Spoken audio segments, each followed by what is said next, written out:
One. Welcome everybody to the public safety meeting for the city of Hudson on November 4th. I am calling it to order. Could I have roll call, please? Alderperson Alms. Here. Alderperson Hall. Here. Alderperson Morset. Here, thank you. Number 3 on the agenda, approval of the October 5th, 2021 regular meeting minutes. And any corrections or revisions? I'll move to approve. Oh, we didn't get a copy of them in our packet. Oh, What are we approving? what are we approving? Good question. I will move that we postpone that till our next meeting.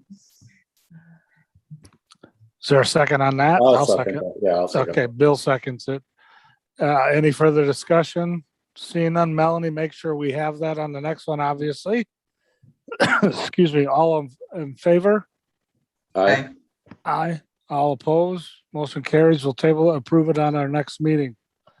Number 4, new business. Discussion possible action regarding the placement of speed bumps or humps in alley between 2nd and 3rd Street and between Pine and Division Streets. The issue sheet was brought to us by Dean Chamberlain, so I'll let you take it over. Executive summary, please, Mr. Chamberlain.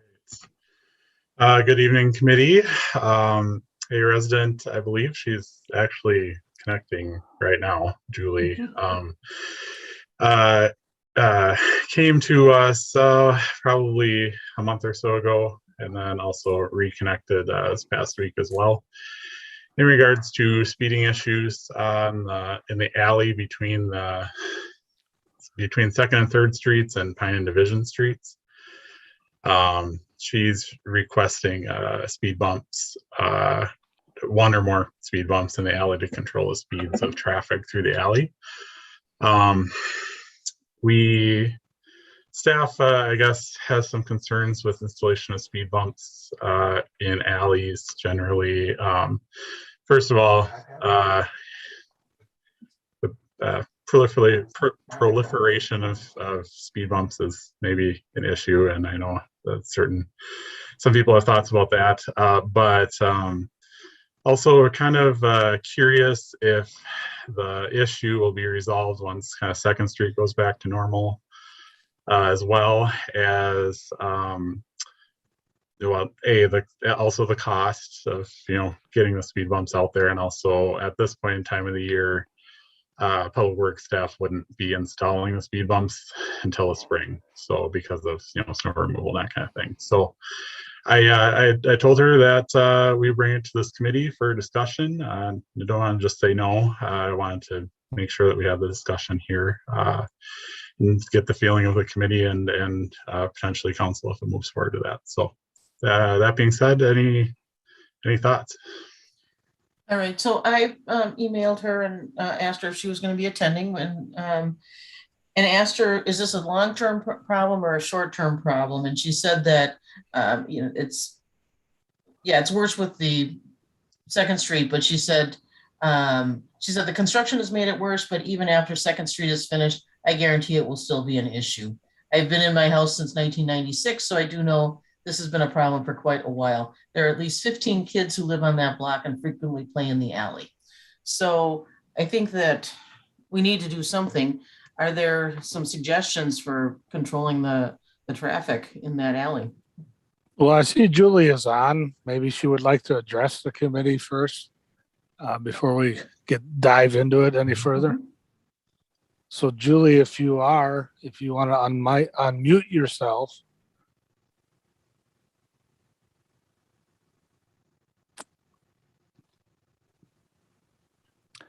Maybe she's having issues.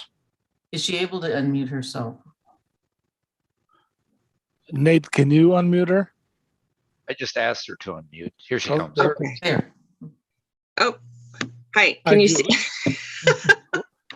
Julie, we can hear you. We can't see you, but Oh, you are there. one of us. So if you could state your name and address for the record, please. Julie Meister, 1424 2nd Street. Okay. And I know Joyce just said she sent you an email. So if you want to bring up your topic and your concerns, and then we'll dive into it. Well, yeah, so my topic is the alley in between Division Street and Pine Street, and the speeding cars that go through it at all hours of the day and several times during the day. And I'm just very concerned that at some point somebody's going to get hit.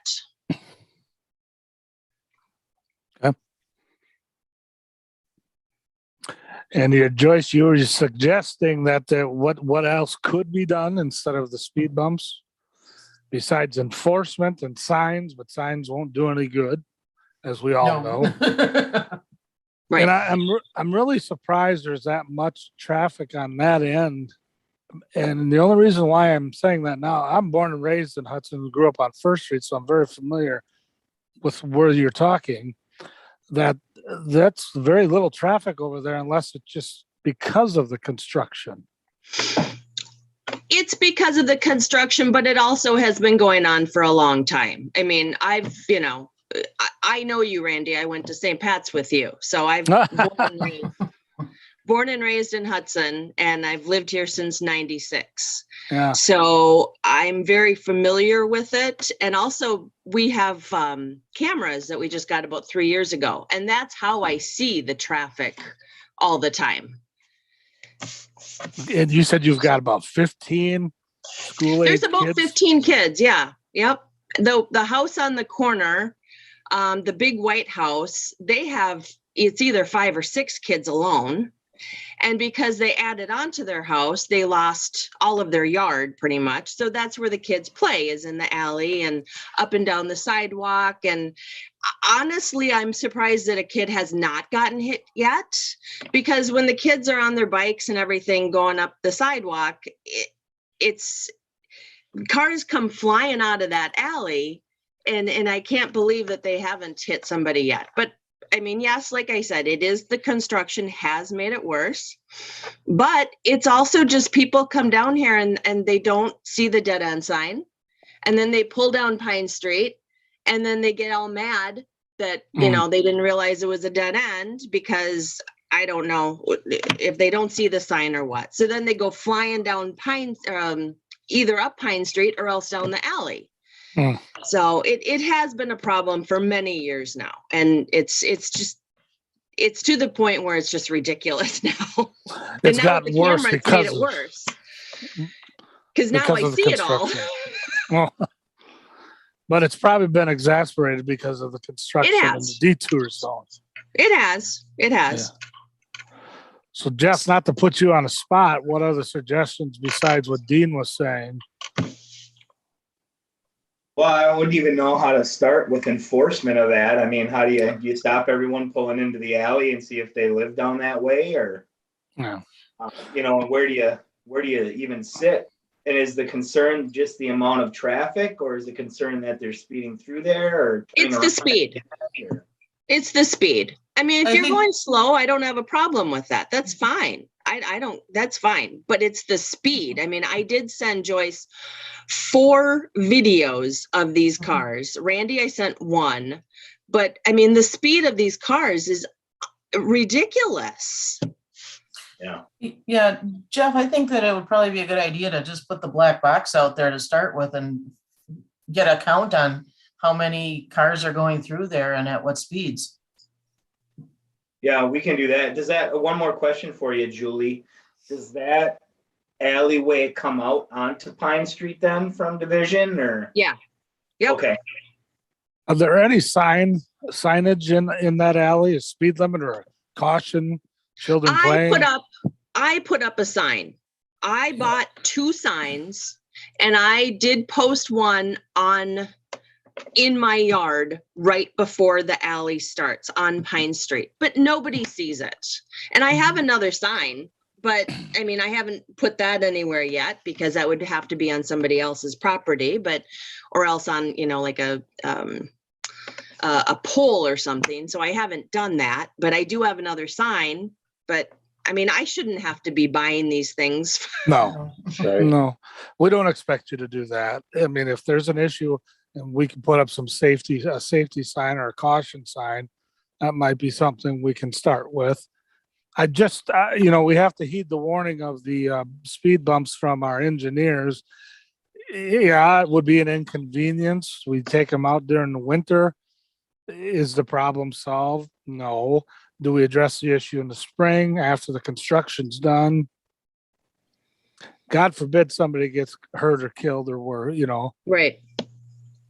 Do I'm the just trying kids to play figure there in out- the winter then in the alley? Well, they're walking down the alley quite a bit too. Okay. I mean, I wouldn't say they play in the alley, but I mean, Yeah. quite a bit. They're crossing, my daughter's best friends live right across the alley. So Mhm. quite a bit they're going back and forth, and the kids at the end of the alley, they're playing with them in the alley, kind of running and walking. But yeah, even in the wintertime, they're, Mhm. Yeah, I grew up in a house where we had an alley behind it, and that was where we played. well, right. And not all these, like I said, the big White House, they don't have a yard. So it's kind of their, Yeah. play. That's our place to- playground. Yeah. Right. Mhm. Are And these some of all them are cut little through? kids. Go ahead, Is this Jeff. traffic all cut through traffic or are these residents? Both. Well, right now it's both. Okay. Are you seeing a problem with your neighbors too? That's I kind don't of what I wanna wondered answer too. I don't want to call anybody out, but there You are wanna- a few. Yeah. Don't want to incriminate herself there, Jeff. Right. Well,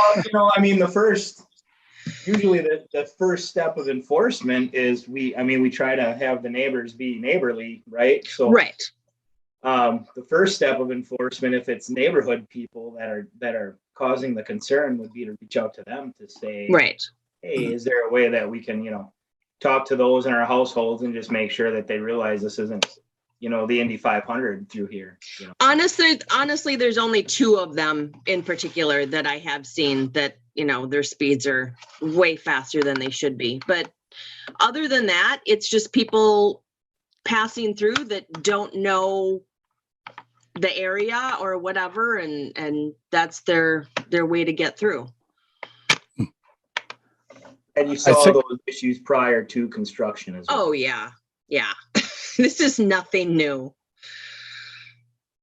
Just a little bit more context too. There's on Pine Street, there's no actual turnarounds either, just because Nope. of the geography essentially of the area. So the alleys probably do function as kind of a turnaround, like she was Exactly. saying. Right. Yep. It's just a dead end street. There's no circle at the end or anything like that. So, I mean, it's turning around in the street, or some people will turn around in the alley and then go back up to 3rd Street and go down. Is the dead end marked well? That's a no. I've had issues with that. First of all, if you want to go there, I'll go there. When you first come down 3rd Street and you take a left, the dead end sign that's on the right-hand side needs to be moved because it's too close. People don't see it. As you're turning a corner, the sign's too close and they don't see it. So it should have been moved back further. And then the one at the end of the street, that was put there by me calling the city for about 6 months straight and asking them to put one up. It took that long for them to come and put one up because I only had the one and that was misplaced. So no, it's not marked very well. Honestly, I would like to have another dead end sign, but Dean, would you be able to work with her on that? Yeah, I'll take a look at that. I was just trying to bring up to see if there's Google Street View, but for that street, but there isn't. So I'll have to I'll have to figure out what's out there and see if there's any improvements we can make on that. That would make a lot of sense if there isn't very clear.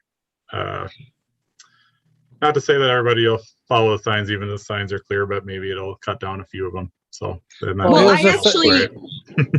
Well, go ahead, Julie. I actually do have a dead end sign that you could put up. It would just be somebody actually just putting it up. But when you go down 3rd Street and you go east, there used to be 3 dead end signs going that way. And I used to have going west only 2. Well, somebody, and I have no idea who, hit at least one of them that I know of. And one of my neighbors, I asked her what happened to the dead end sign. She's like, well, somebody hit it, so it's laying on the ground down here. So I'm like, oh, okay, well, I'll come and grab it. And so I actually have it in my garage. So if somebody from the city wants to come down, I have the sign. Okay. Okay. And you can put it on my property. Dean, so you need to work with that and get those changed and put in properly. All of those, including the ones you said needs to probably move. And we need to do that before the ground freezes. So this is probably something that can be done right away. I don't think we need full council action on it. So if you could do that, that'd be helpful. And Jeff, with them setting the trailer up and maybe Well, a letter. I'll do the black box because that'll give us an actual number of vehicles Yeah, and the and then times maybe of day, so that if we need Yeah. to do enforcement, then we know what times of day to be looking for it. Okay, and then Okay. send out a letter to every house butting up to that alley, saying, hey, there's some issues here, slow down, you be neighborly, however you need to word it. And we'll start that way. I don't think putting in speed bumps right now is the answer. It's something we could revisit in the spring. Okay. Well, I'd like to suggest that we put it on the next agenda just to get an update on this. And see if What there's part? anything that needs to be, See the What that we count? can do. Pardon? Do you want to see the count? Is that what you're thinking? I'd like to see the count, yes, and then just hear from Julie again. I wanted to ask Dean a question about the speed bumps at this point. Going into winter, the speed bumps that you're putting in are temporary speed bumps, is that correct? Yep. You put them out for winter? Yep. So is that kind of why we're thinking waiting till spring? I just wanted to clarify for myself. Yeah. Generally with these, depending on which type we have, speed bumps or speed humps, Public Works will be removing those probably within the next couple weeks or something. It's kind of Yeah, they've already taken out the ones on Chestnut. Okay. so essentially once there's a threat of snow, weather, that kind of stuff is when they'll start taking those out, and then they'll put them back in after the threat of snow is pretty much done for the year, say May 1st or something like that. I know we get snow in May sometimes, but kind of around that date. Just because it will destroy the speed humps and their bumps if they get plowed. So obviously that wouldn't be very helpful to anybody. So. And then just a basic question, and apologize for not knowing. So who has the purview over snow removal on our alleyways? That's the city, correct? The city, yep. Public Works plows those, yep. Okay, so it's not privates coming in. Okay. No, it's not like St. Paul has private alley snowing, or private alley plowing. No, we plow the alleys in our city. Yep. Okay. Thank you. Okay, so we will also, Julie, that's the course we're going to take. We'll put this on our next meeting and hopefully get some answers and maybe a clearer picture of what's happening. Okay. But I do appreciate you bringing this topic up. Safety's paramount is most important. So Yes, thank you. Thank you for addressing it. And let me know when you want to put up that other dead end sign. It's in my garage. work with Dean on that, and let's do that sooner than later, Dean. Yep. All right. Thank you. Perfect. Thank you so much. You're welcome. Item 4B, mental health and substance abuse resource discussion. So this was brought up by, I think all three of us probably brought this, including Chief. And I know that the information was sent to us by Chief St. Martin. And it's something that needs to be talked through, flushed out. And I'm glad the county's here. Shar, thank you for coming. Kristen, thank you for taking time out of your schedule to address the issue. So who wants to start? Shar, you unmuted, so I guess that's I did. you. So Kristen, I think Kristen will start. Can she share her screen? We just put together kind of a PowerPoint, and actually I believe you all have a copy of it just to give some. Yes. Okay, great. I think Nate, can you share that with Kristen? Yep, doing that now. Should be able to now. All right, bear with me a second here. I haven't shared on Zoom yet. Where's the little button that I need to push? At the bottom, Under- share my screen, share screen.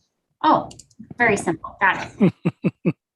The one that's really self-explanatory. Got it. Okay. So my name is Kristen Newton. I am a supervisor here at St. Croix County within our behavioral health department. I work underneath Shar's supervision. So she is our behavioral health administrator.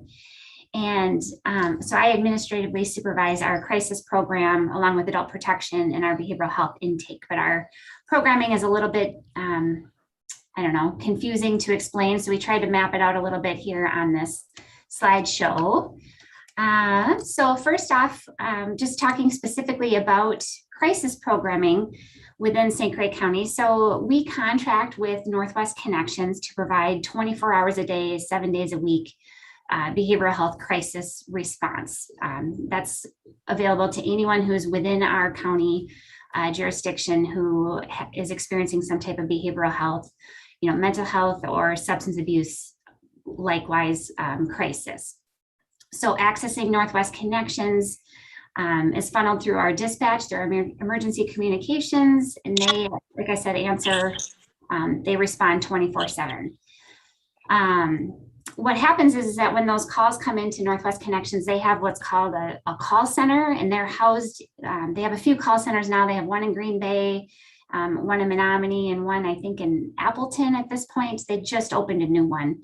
And Northwest Connections actually is the crisis provider for 29 different counties. And so each county has its own unique set of kind of parameters or processes that they follow. So when someone in St. Croix County is in crisis and Northwest Connections is accessed at that call center, they provide what we've labeled as a telephone crisis assessment. So they go through this standardized form. The form has some standardized questions within it around suicide and level of risk. And so sometimes as a result of that telephone assessment, mobile response is warranted. And so we have mobile, we call them mobile responders. They're available for the most part 24/7. There are some staffing challenges at Northwest Connections right now for that role, but for the most part, we try to have them staffed 24/7 as well. So if that telephone assessment warrants a higher level or a more in-person kind of face-to-face triage, then a mobile responder will go out and provide that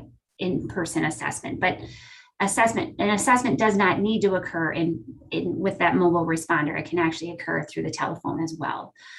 We try to it's a hard balance between meeting the needs and also being efficient with time, especially law enforcement, because we don't like it when they have to sit around and wait for people to respond.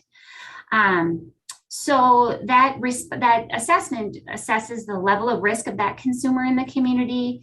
Northwest Connections collaborates with law enforcement or anyone else who's on scene. They provide this comprehensive assessment and come up with an outcome that, as you see there, we call them tiers of restriction. And so the state statutes mandate that we provide an outcome that's least restrictive to meet the consumer's level of risk. And so if somebody is safe enough to remain in the community, they're in cooperation and they want to be, they have services or whatever it is that they're assessed and able to be left to their own accord in the community, then they're able to stay in the community. Now, the next level of intervention or tier of restriction would be maybe a support plan in the community, a safety, or we call them a response plan, to where maybe there's somebody who's there to supervise or provide them with some support until they can get connected to services or until that crisis has stabilized a little bit further than just in that moment. We also have stabilization facilities for youth and adults. We have just one for youth and one for adults. Stabilization facilities are really hard to come by in the state of Wisconsin. And so bed space there is often quite challenging to secure. The next level of restriction would be a voluntary hospitalization. So if somebody is in need of inpatient care and is willing to go and seek it on their own accord, we have to allow them to do that by statute. And so that's another option for an intervention. And then the most secure and highest level of restriction is an involuntary hospitalization through Chapter 5115, which is also labeled as an emergency detention. Another avenue for accessing our crisis programming in St. Croix County is through Hudson Hospital. They have implemented a telehealth service that works in cooperation with not just our county, but also Polk County and Pierce County. And it works in tandem with Northwest Connections. And so this program was developed so that if people accessing the emergency department at any of our county hospitals, including Hudson, River Falls, Western Wisconsin Health in Baldwin, or Westfields in New Richmond, if they're experiencing a crisis and they're in the emergency department and they haven't had contact anywhere else with law enforcement or with Northwest Connections already, then they can access this telehealth service through Hudson Hospital. And they have folks on site there at Hudson to provide, if you're in Hudson, you get a face-to-face, but if you're in one of the other 3 hospitals in our county, then they would be provided that assessment through telehealth.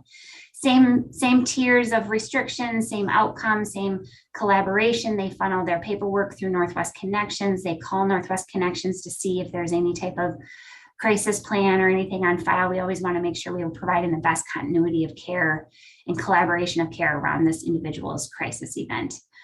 Another obviously important piece is the partnership with law enforcement. And then I outlined again just the same levels of restriction that would be an outcome for an assessment that occurs at Hudson Hospital Telehealth. I'm talking kind of fast. Does anybody have questions so far? No? Okay. So another part of our crisis programming at St. Croix County Behavioral Health is what we call follow-up and linkage services. That is something that is offered to every single person who's had contact with our crisis program. So whether that person's had a crisis intervention assessment with Northwest Connections or with Hudson Hospital Telehealth, or maybe they've walked into our building because they're in crisis, we provide them with follow-up and linkage services. So that makes sure that is intended to make sure that that person is safe. That assessment documentation is routed to the county, to our program, so that we can make sure that that person has access to services, has access to the resources that he or she needs to respond to that crisis event, and then continue to follow that person through what we call stabilization until the crisis has either been mitigated or the person is able to be connected to some type of programming or services. Oftentimes people in crisis want nothing to do with us.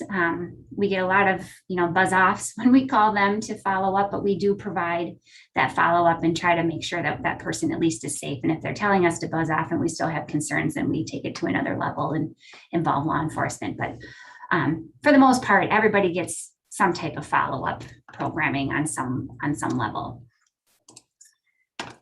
Just some miscellaneous details. Just gonna close my window here.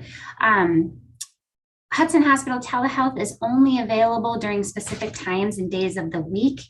They had been running their service every day from noon to midnight, but they've had some staffing challenges as well. So I don't believe they're offering any crisis assessment on Saturdays. I think that's the day that they have ruled out right now, but they're hoping to build back to 7 days a week, at least from noon until midnight. Those hours have actually been established based on data and our high volume times of the day. And so they've decided as a result of that data and that information that that was one day that they could actually cut out of their programming because it's actually slower on Saturdays. I said it already, but Northwest Connections is 24/7.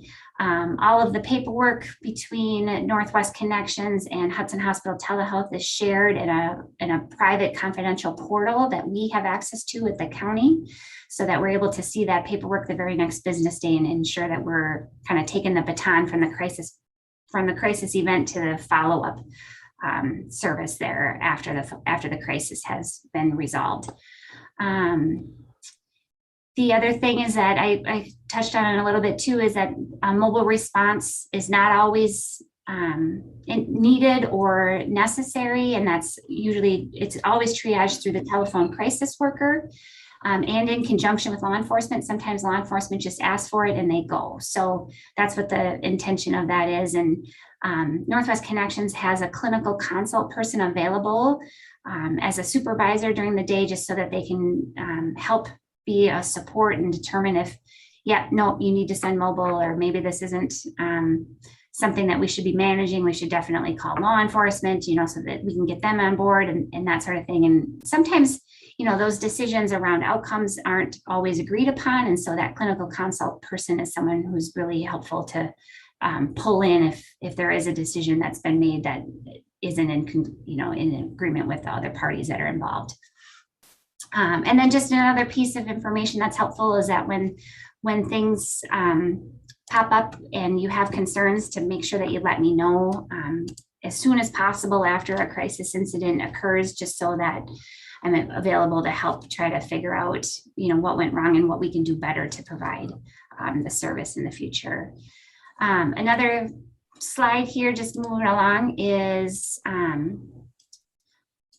just a list of our community resources. So obviously St. Croix County Behavioral Health is a resource out there in the community. We provide substance use treatment, mental health outpatient services, psychiatry, psychology. And we also have some community programming for youth and adults. And then a newer program called Comprehensive Community Services. And so all of that is funneled through our behavioral health intake line. They take referrals for all of those services and triage those referrals as well. There's a lot of private mental health clinics. We're really fortunate here in St. Croix County to have a lot of different providers. So that's another good resource in the community. There's also a free text hope line that's really prominent on the eastern part of the state, but is also available anywhere statewide for individuals who just want to text for just some type of supportive contact. And same with the National Suicide Prevention Lifeline, which is actually undergoing some changes here in 2022. We'll have an actual 988 number to access the suicide prevention hotline. Shar, do you want to jump in and talk about any ARPA initiatives or anything else around just maybe our wait list or services programming? That kind of thing? Yeah, and just kind of to kind of piggyback on what Kristen was saying, we do offer outpatient services. Not a lot of counties have an outpatient mental health clinic. Not a lot of counties have an outpatient or an intensive outpatient substance use clinic. So we're very fortunate to have that in our county. We actually haven't felt the wave of need that a lot of other parts of the states had been talking about earlier in COVID. We currently have probably our SUD wait list, our substance use wait list. We have about 35 people in the wait, and that's a lot to have. And we haven't been that high in a really long time. And currently, we try not to wait list mental health folks. We really try to connect them to another service if they're available, or they have insurance, private insurance. They have much more flexibility where they can go. But right now, you know, some of our therapists are out till December at this point. There's just such a crunch and in need currently. So the ARPA is the American Rescue Plan Act that there was funds that were allocated to different counties, and St. Croix County got $17.1 million. And we in behavioral health, we're very fortunate to have our county board allow us some funds to be able to look at some initiatives to really plug in some of the holes in services that we have, or the gaps that we have in services. So what we're looking to, starting in 2022, we do have some positions that will really be able to help partner and support some of, especially law enforcement. So we have, we were looking at different models of how to better team with law enforcement. And the model that we chose to go with was the one that we're going to have a mental health, or more like a case manager response with law enforcement at the same time. So in St. Croix County, not just for St. Croix County Sheriff's Department, but anyone within any law enforcement jurisdiction within our county. And we're it's not solidified for time, but we're thinking from 4 to midnight and try to cover 7 days a week, where Kristen was talking about that mobile response would be immediate. So law enforcement, this person would be dispatched with law enforcement to those appropriate mobile crises for welfare checks or mental health welfare checks. Char, would they be certified peace officers or no?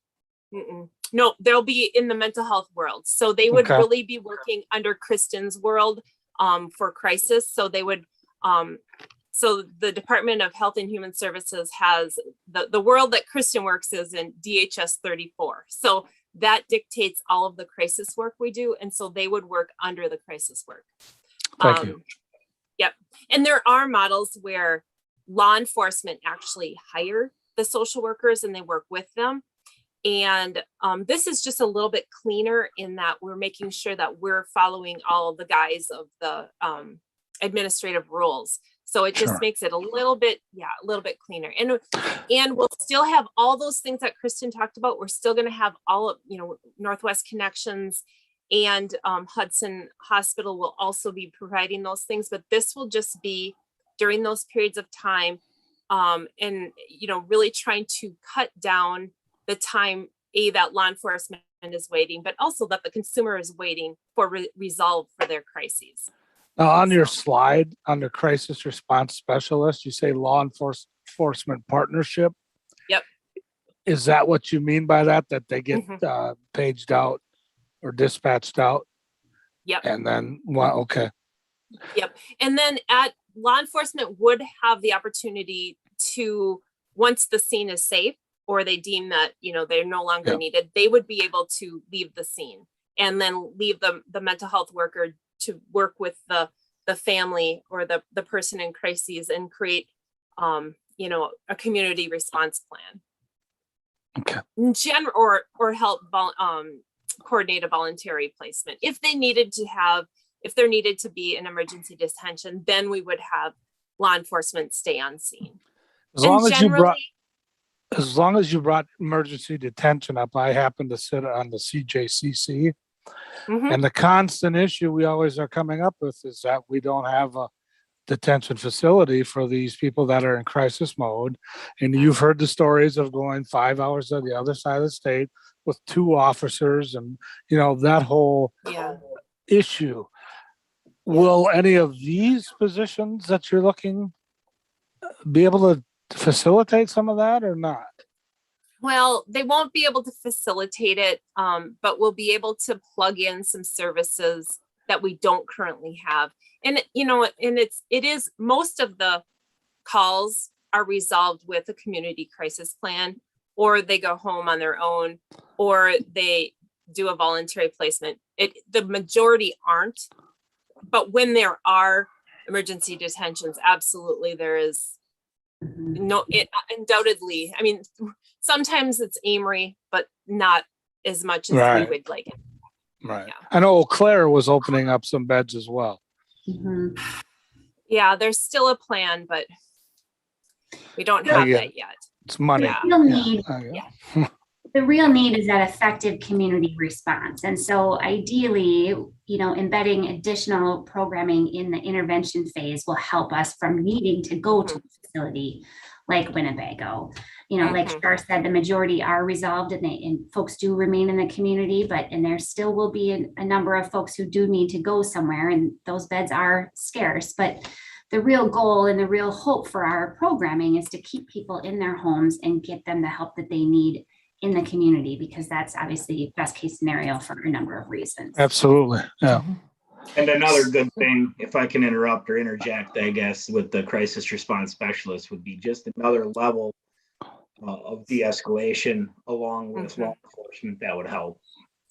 Just because of the presence of law enforcement can sometimes Make it worse.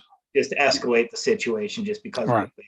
So having someone to partner with to go with to one of those types of scenes, sometimes I think that can be a huge benefit.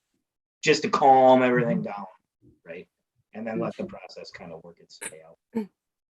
I have a question. It's- Could you explain the difference between Northwest Connections and Hudson Hospital Telehealth? What are their different roles?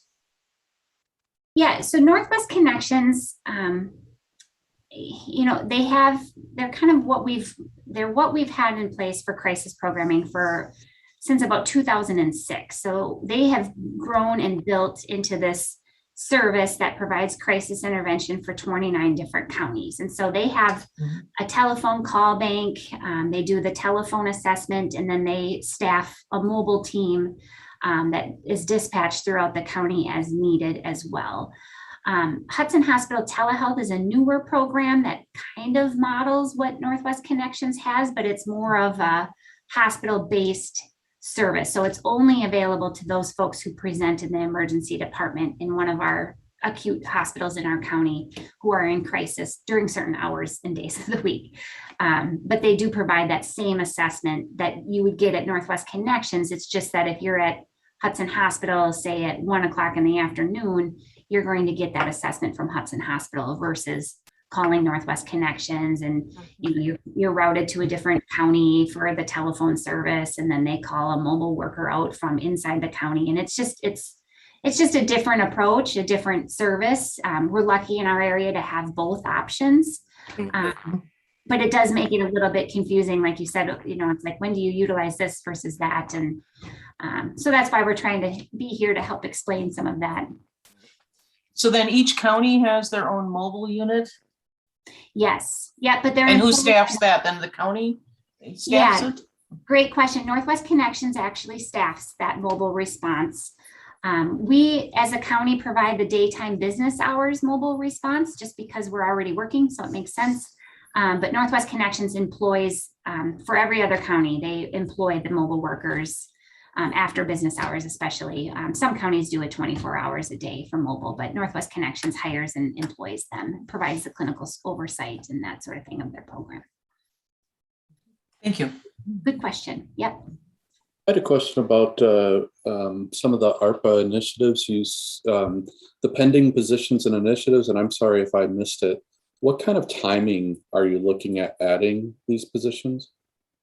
So that's a great question. The funding will be available to us for these positions January 1st. So we had put out a request for proposal that closed last Friday for these four initiatives, which would be 7 full-time position equivalents, and we had exactly 0 responses. So we will probably be looking at doing long-term just LTE positions through the county. And so that will be we're still targeted for January.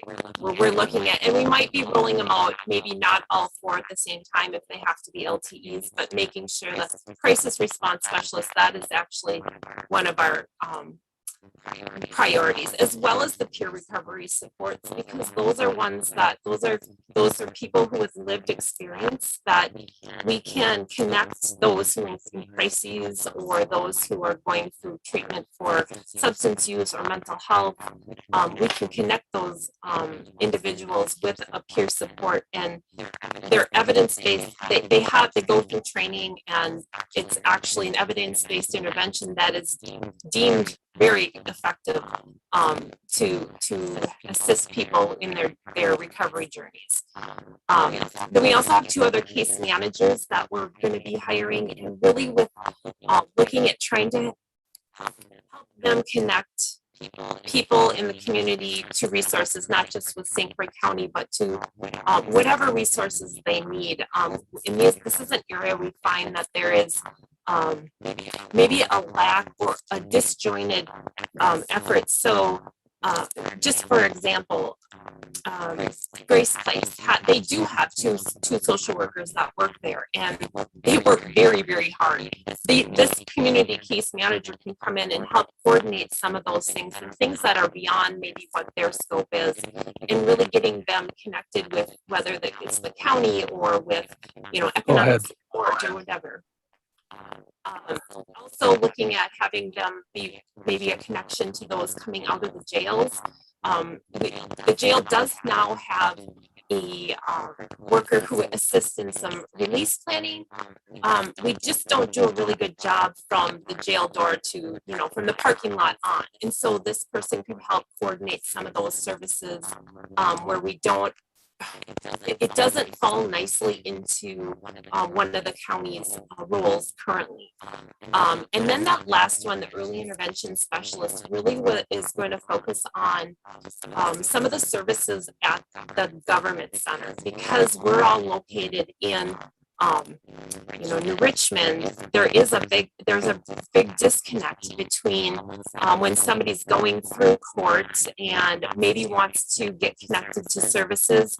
And this person will be on site at the government center to assist with doing some of those connections. Also, maybe doing some evidence-based groups to assist those who are maybe on a waiting list for services, or those who are struggling in their before they're actually done with court, but they want to get into services and they just can't they're having a hard time doing that. So we really wanted to focus on those areas that it just kind of have holes right now. And so these urban initiatives are really going to allow us to connect some of these folks in the communities that are looking for services and just don't necessarily have those connections or the ability to make those connections. Sure. And, and thank you for that. My interest in sort of taking a look at our fire chief kind of came forward with, I don't remember the community, was it Greenfield guys? Yeah. The community that was running case managers. Of course, they're a bigger community than Hudson, 5 times probably as big. Where I'm interested in is actually your slide 4. And I feel like that, am I reading you correctly that the community case manager would help with slide 4, which is I believe that's the follow-up? Because I'm thinking, everything that you're doing with the crisis piece of it is phenomenal, right? The telehealth and all that. My question is there support that we can do as a city to our citizenry for sort of that follow-up, the people that are falling through the cracks before it gets to a crisis level? And I don't know, is that sort of the role of that case manager that you're looking with the ARPA funds?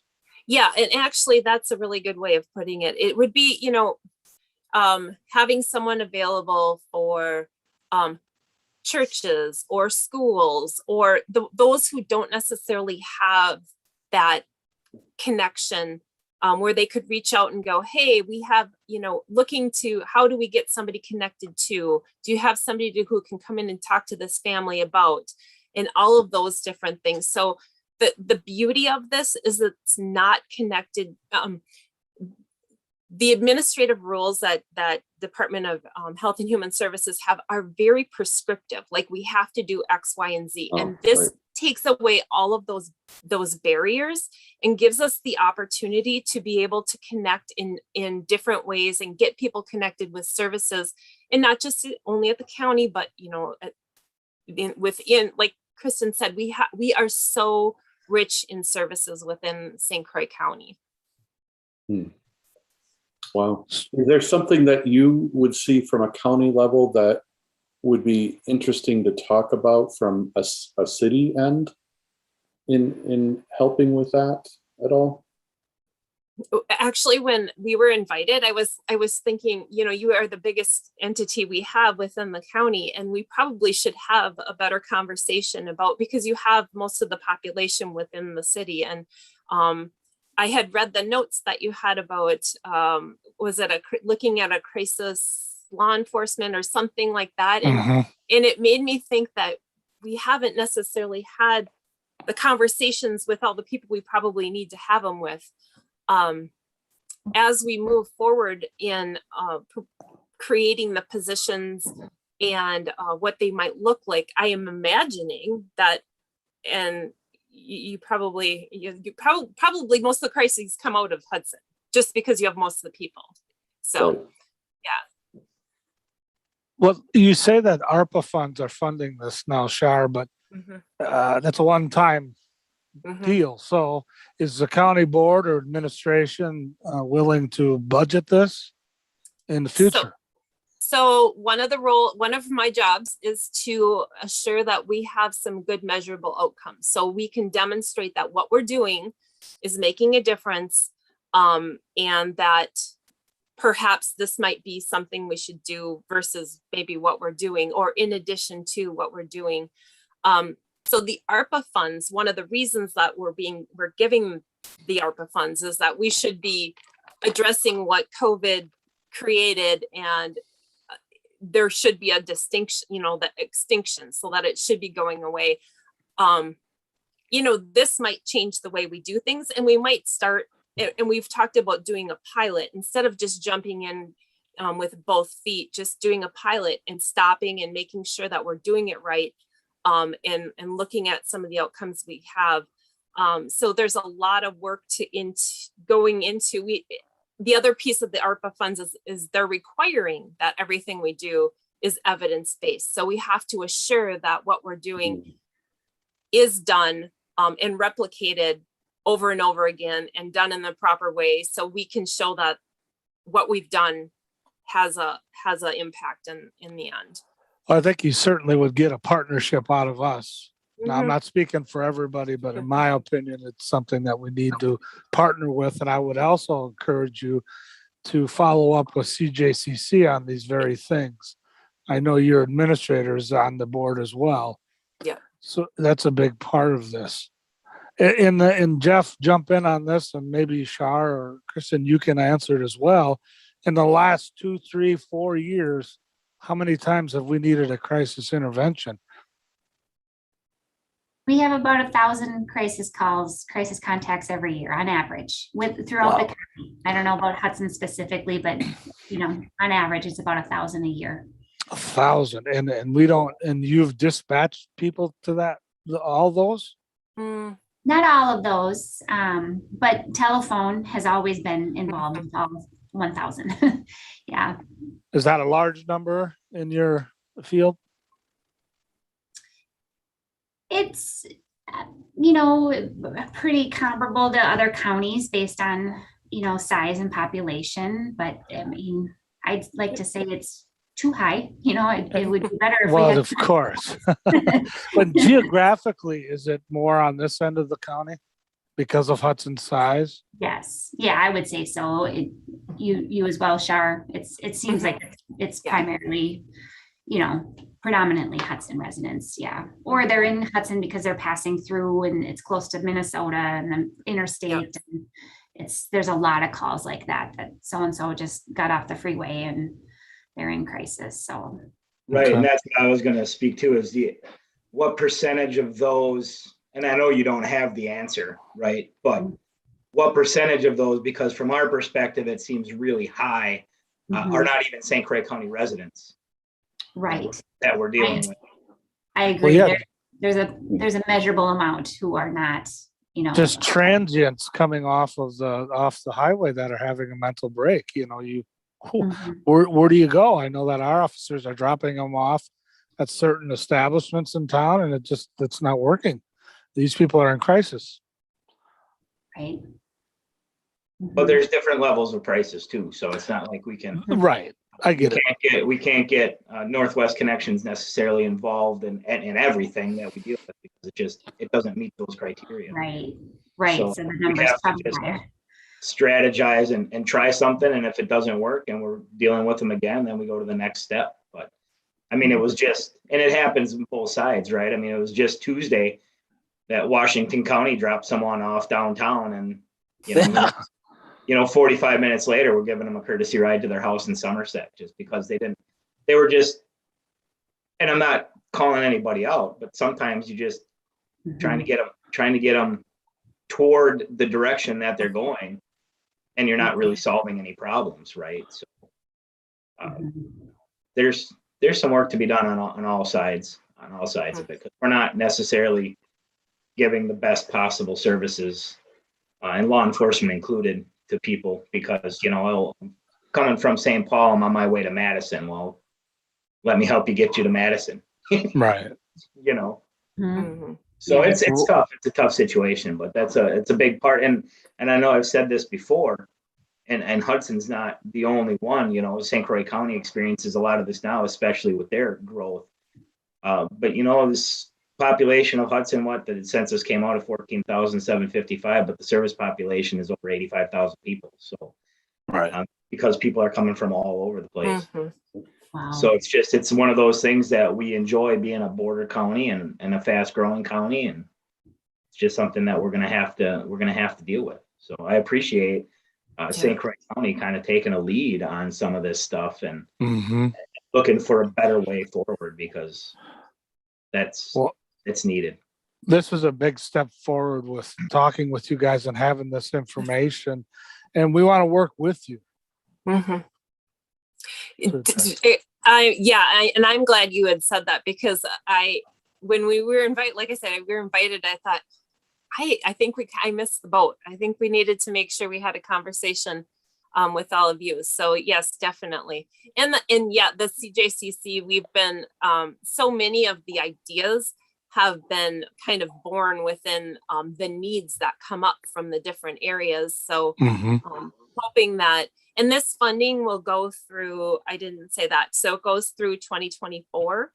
But if there's a area that isn't completely spent, like if we didn't spend all of that funds, we do have until 2026 for that to be spent. So if we have a slow start, or if we start a pilot and we have to go back to the drawing board, we still have time to get it right. So not just to do it to spend the money, but we want to do it because we want to do it right. Right. And then that will help with the longevity of the program. Absolutely. Well, we sure do appreciate you guys doing what you're doing, and don't be strangers to the committee. If something comes up and you need something, or a partnership or something, reach out to us. Sounds great. I appreciate it. Could we get an update on your ARPA initiatives, maybe next summer or fall? Absolutely. Yeah. That'd be great. Definitely. That'd be great. Well, thank you very much, Kristen Thank you. and Shar. You bet. You bet. Thanks for Thank inviting you. us. Yep. Thanks. Thank you. Bye. Great. Nate, can you switch it back, or she have to? Yeah, she should. Let me get it. Maybe. There we go. Here we are. So that was a good conversation. I think it was very enlightening on making sure we don't double up on something that might be already in the works. And that sounds like what's happening. But for us to be in constant communication with this and being a part of it is huge. And, let's be honest, our population, we're part of the problem. Well, but it's not just our population, it's the influx from, we've got a lot of tourism and people coming in for a lot of different reasons that are temporary. But And it's not just that either. It's just our close proximity to the Twin Cities Metro, and including in that is River Falls and New Richmond. And one of the things that we see a lot is that when people are in crisis, they don't want to go to their local hospital because they probably know multiple people that work there, and it's embarrassing to them because that stigma. So people will come to Hudson, and vice versa. People from Hudson will go to New Richmond, and will go to River Falls, and we'll go into the cities from time to time, right? But it's no different than County Market.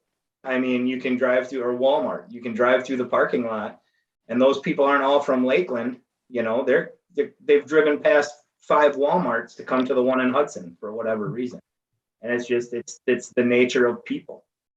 Okay. So we're not going to get around it. We're not going to get away from it. And, you know, we have to address the best ways forward. And I think that's a good step with what they talked about today. Very nice. So we'll keep this on our radar. Yeah, I'd love to see the update.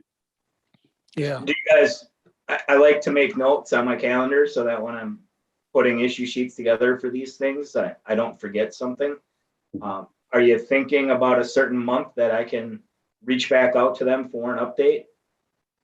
What do you think about June, guys?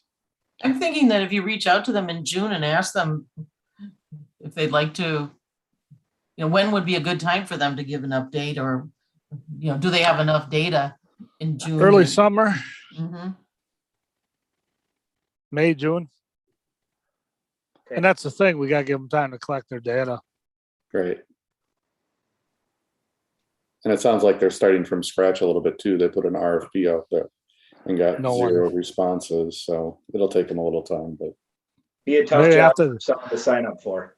Maybe I should dust off my psychology degree. All right, number 5, informational items. Anything? Okay, number 6. I don't know. Did you want me to talk about the 17th Street stuff here? I mean, it was never on an agenda. I don't know what the rules are for informational items. Put it on the next agenda then. It's not on here. No, that's why I mean, I didn't know what you wanted. Well, for is this just informational? We're not going to be discussing it?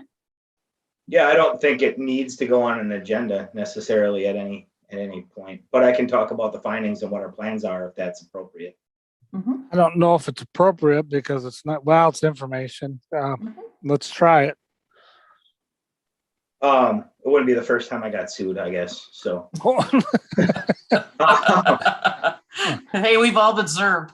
so there was, we had a number of speeding complaints and traffic complaints up in the 17th Street area over near Summer. And the request was made to put it on the agenda, but I said, let me do the background work first because that's what you guys are going to ask me to do anyway. So I put the counter up there, and it was up there for probably 4 or 5 days.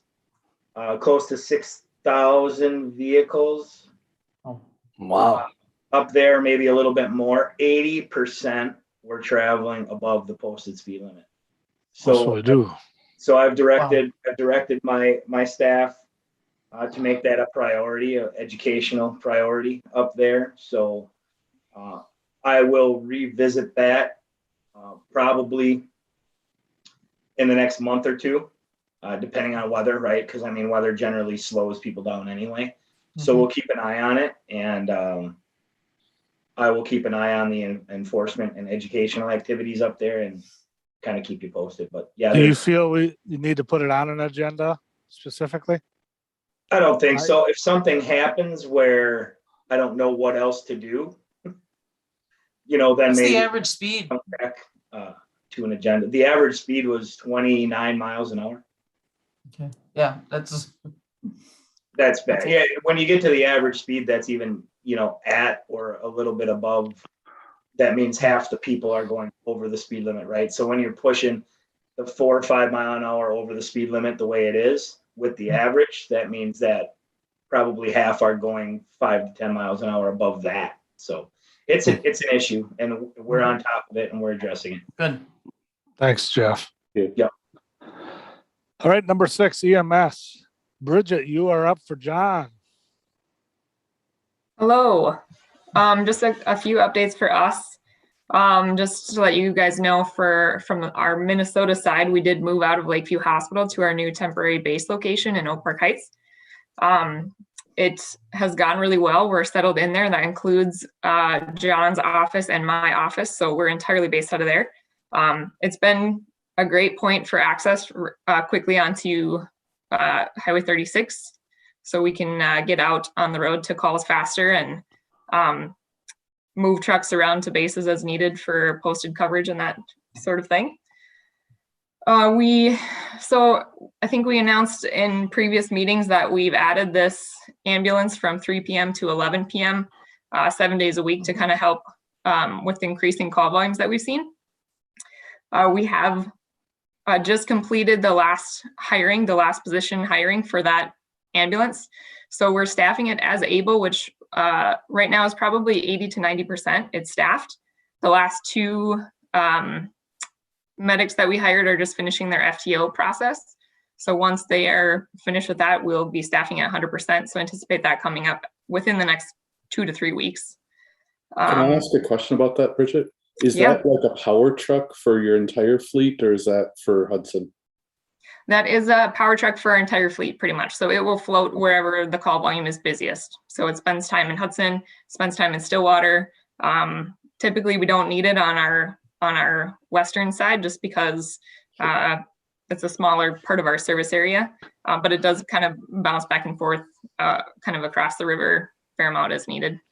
Sorry to interrupt you. Sorry. Thank you. No problem. And then the last piece is I will actually be leaving Lakeview EMS. I was offered a management position with Regions EMS, who, as you guys know, we work really closely with. So I'll still be around and involved in some things.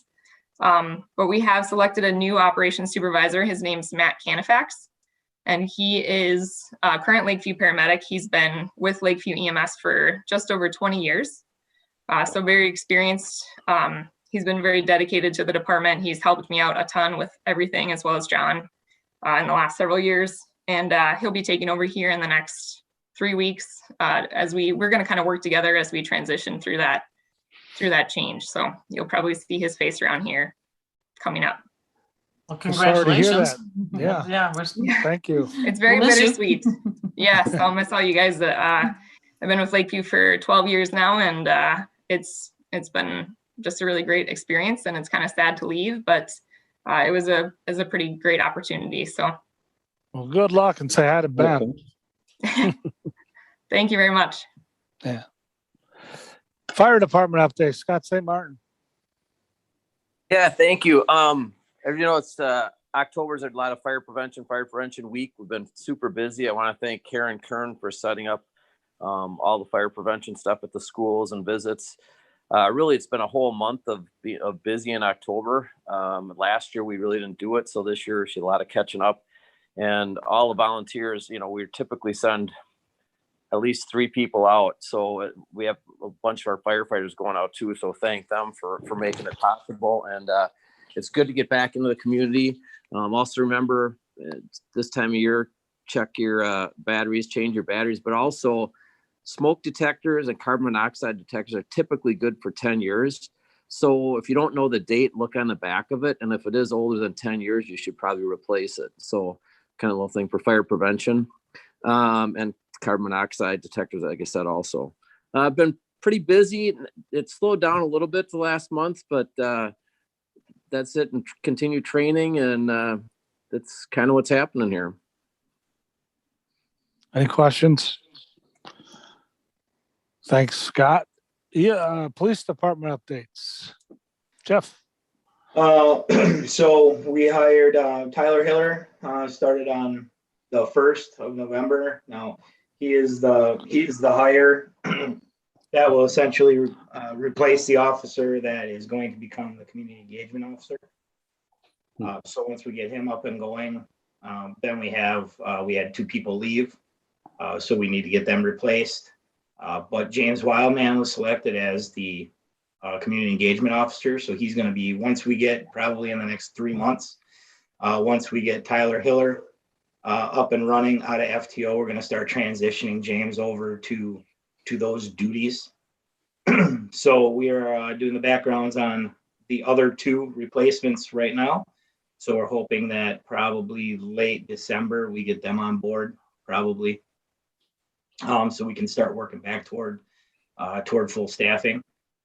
Other than that, my deadlines are coming up for the emergency assistance grants for the state from the storm damage. So I'm working with Mike Mraz to just get all the buildings and structures that sustain damage to get summary reports done so that we can get all that information submitted to the state. For those that are not familiar with that, we did not have enough damage that qualified us for federal funding, but we do for state funding.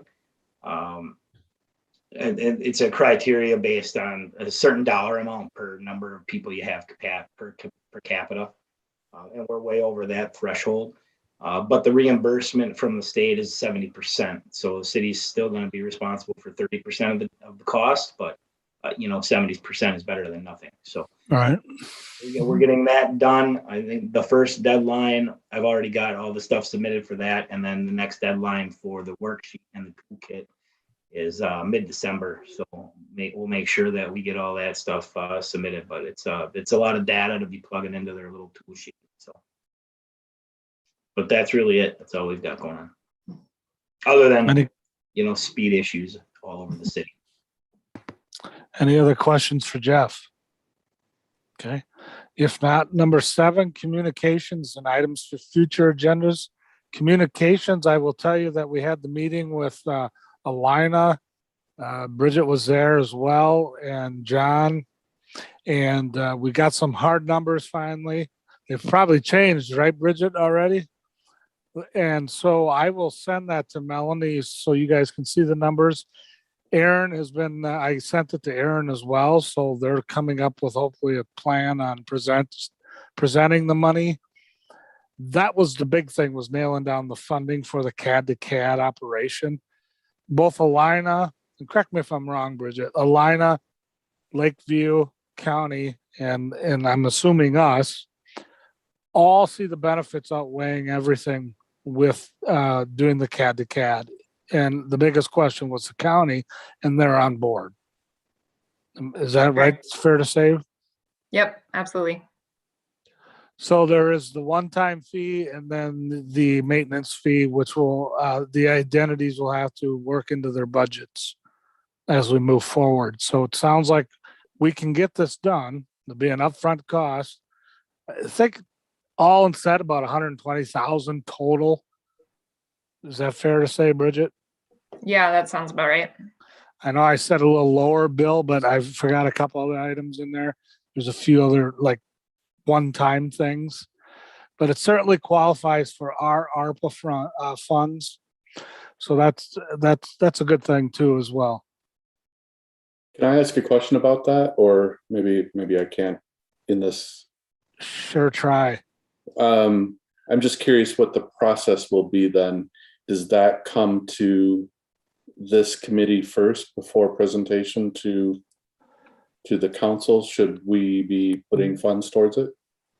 We can. We just have to nail down the process because there's 3. It's getting bigger. It seems to want to morph because of River Falls. And so when we're talking about multiple jurisdictions, we have issues we're going to have to, Gotcha. Okay. So that's why it may be a county thing, and I don't know how it's going to work out yet. So to be continued, but sure. It's above my pay grade. How about that? Are there any? Yeah, I have some. So I've gotten a complaint about the traffic light timing around the Hagan Street Bridge and that whole area, that for pedestrians who are trying to cross, that there isn't enough time for them to get across the street. And so I'm disappointed that Dean isn't here, but he's got the other meeting for the transportation utility. Did you get speed information on Chestnut, Jeff, with the speed humps? Not yet. Oh, because the speed humps have been taken. Dean's applying for grants, so I've been running all over the city giving him data for his grant application. Okay, so you didn't get the black box out there? No, okay. We'll put it out there when they put the speed humps back out in the spring. Okay, so then that'll have to wait until spring. And as far as the traffic light stuff, that's probably going to be a public works issue. Okay. The timing well, on that. It's still a safety issue, so. Yeah, but those are. I have no idea what the timing is on those. I have no idea even how to set that up. So they redo it. They retime it in the public works and with the state. So should I be sending that information to? Well, Jim Weber is. No longer. I'd send it to Mike. Send it to for Mike starters. Moraz. Okay, Yeah. I'll do that.